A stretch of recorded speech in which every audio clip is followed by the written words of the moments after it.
In this lab, management wants us to set up a Cisco Meraki account and a Cisco Meraki wireless device to connect a laptop to the Wi-Fi.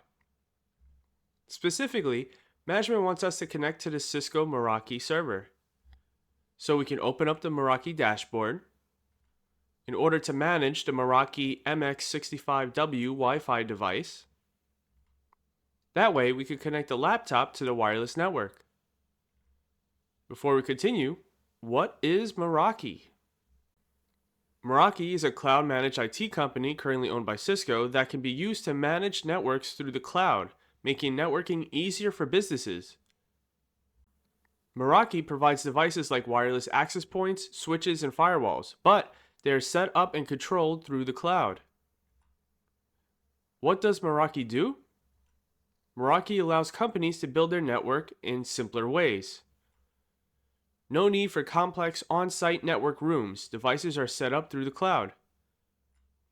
New equipment and locations can be added easily. The cloud handles all the growth. Everything is managed and monitored securely from the cloud dashboard. The benefits of Meraki include being simpler to deploy and scale networks, adding devices and sites is easy, having cloud-based visibility and control improves security, having automatic updates and less hardware reduces tech maintenance. So in summary, Meraki simplifies large and growing networks by using the cloud. Meraki and SD-WAN are both newer networking approaches that aim to simplify the management of devices and connections through software. The difference between Meraki and SD-WAN are that Meraki provides actual devices like access points that connect to its cloud service for management. SD-WAN is really just software that controls routing over existing network connections. Meraki gives an end-to-end solution for the entire network, while SD-WAN optimizes traffic flows between sites. So while Meraki offers full cloud-managed devices and network systems, SD-WAN is used for managing connections between sites. To start, let's use PC0 to browse the Cisco Meraki web portal. Type in https://www.meraki.com to get to the Meraki dashboard. Then click Create an Account. Then use your company website email, which will be your name.lastname@intertechwarrior.com. Then type in your full name. Then create a password you'll remember and confirm it. Put in the company as Intertech Warrior. And leave the default address. Then click Create Account. After that, click the Click Here button to go to your company's dashboard. Let's first name our network Intertech Warrior Wi-Fi. Once you click Create Network, the network appears on the left-hand menu. Now, to get the device information, let's go into the device's settings. Put in the serial number. Type in the network the device belongs to, which is the Intertech Warrior Wi-Fi network we just created. And click Add Devices. Then click on Wireless Settings under the Secure Appliance dropdown so we can set up the wireless network. In the wireless settings, we're going to enable SSID 1. What is an SSID? An SSID, or Service Set Identifier, is the name of a wireless network. It's like the network's nickname. For example, you may see Wi-Fi networks with names like Smith Family, Coffee Shop Guest, Office Wireless. These friendly names are the SSIDs. They identify the different wireless networks. Your wireless devices look for and connect to SSIDs.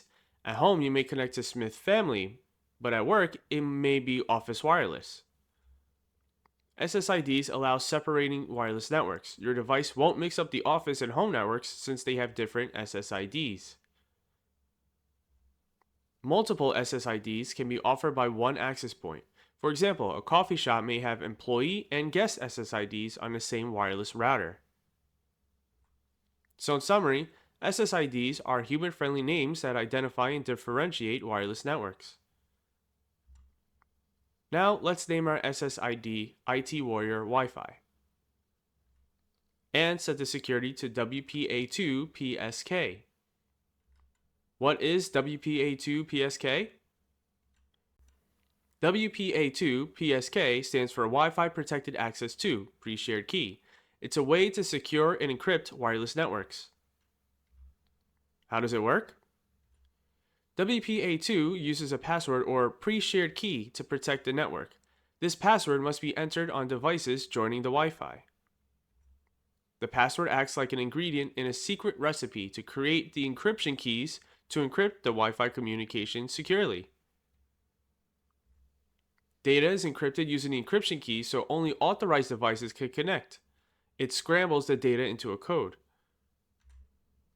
Devices with the password and hence the encryption key can decrypt the Wi-Fi data, others cannot. This prevents unauthorized people from eavesdropping on the Wi-Fi traffic. The password keeps the network secure. Let's leave the encryption to WP2 only, and for visibility, let's advertise the SSID publicly. Advertising it publicly means it will appear as an option to choose when looking for a Wi-Fi network to connect to. If we want it to be even more secure, we could set it to hide this SSID. Hiding the SSID would mean that anyone that wants to connect to the network would have to manually type in the SSID and a password instead of selecting it from a list of options. Now let's put in the password for the SSID, which management told us was Warrior1, W@RR10R1. Then click Save Changes. Now, if you head on over to the Overview menu item under Security Appliance, you can see the Meraki device that we added was added successfully. Now, let's try using the laptop to connect to the Wi-Fi we set up. On the laptop's desktop, select PC Wireless. Then select the Connect tab, where you'll see the SSID we set up in the Meraki dashboard. Select the ID and click Connect.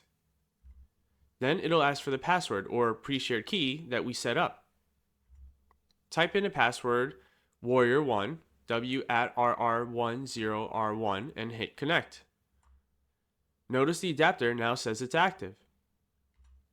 Go back to the Link Information tab to see that you've successfully connected to the Meraki Wi-Fi access point. From the laptop, ping the admin PC to verify that you have network connectivity through Wi-Fi. Amazing! You set up your first Meraki Wi-Fi connection.